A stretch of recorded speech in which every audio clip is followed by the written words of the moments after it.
Income tax से बोझ से परेशान लोगों को अब जल्द राहत मिलने जा रही है। इसका ऐलान 1 फरवरी को होने जा रहा है।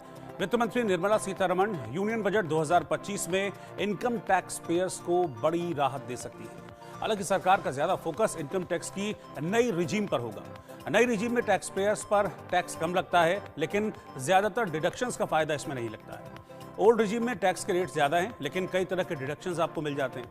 सूत्रों का कहना यह है कि इस बार बजट से पहले सरकार ने पहले से ज्यादा खर्च किया है और सरकार ने इकोनॉमिस्ट, उद्योगों के प्रतिनिधियों, किसान संगठनों समेत अलग अलग वर्ग के लोगों से बात कर उनकी राय जानने की भी कोशिश की है।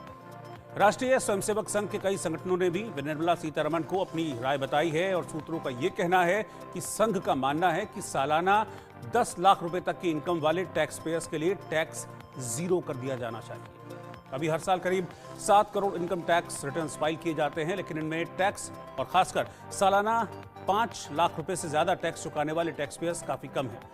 टैक्स एक्सपर्ट्स का यह कहना है कि अगर सरकार ज्यादा अमाउंट वाले टैक्स के मामलों पर फोकस बढ़ाती है तो उनका रेवेन्यू यानी कि सरकार का रेवेन्यू बढ़ सकता है।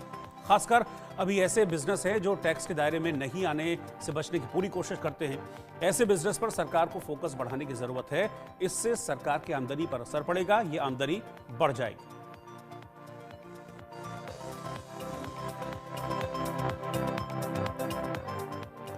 बजट 2025 की तैयारियां शुरू हो चुकी हैं। सबको इंतजार रहेगा कि वित्त मंत्री इस बार किसे क्या तोहफा देती हैं। कहा जा रहा है कि इस बार के बजट में सैलरीड क्लास पर फोकस बढ़ सकता है, टैक्सेशन में बदलाव हो सकते हैं। वित्त मंत्री निर्मला सीतारमण 1 फरवरी 2025 को आम बजट पेश करने वाली हैं। इसकी तैयारियां पिछले कई महीनों से चल रही हैं। वहीं वित्त मंत्री निर्मला सीतारमण ने बजट की तैयारियों को लेकर कई सेक्टर्स से जुड़े दिग्गजों के साथ मीटिंग भी की है, उनके सुझाव लिए हैं। वित्त मंत्रालय ने एक बयान में कहा कि सुझाव मांगने की प्रक्रिया अब खत्म हो चुकी है। ये 1 महीने तक चली है। 6 दिसंबर 2024 से शुरू हुई ये प्रक्रिया 6 जनवरी 2025 तक चली थी।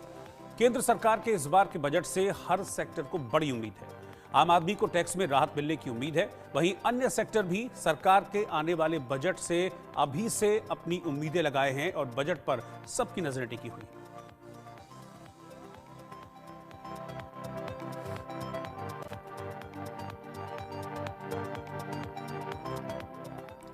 और अब मैं आपको बताता हूं कि ऐसे कौन से सेक्टर्स हैं जिनको सरकार की ओर से राहत मिल सकती है, किस पर सरकार का फोकस ज्यादा है।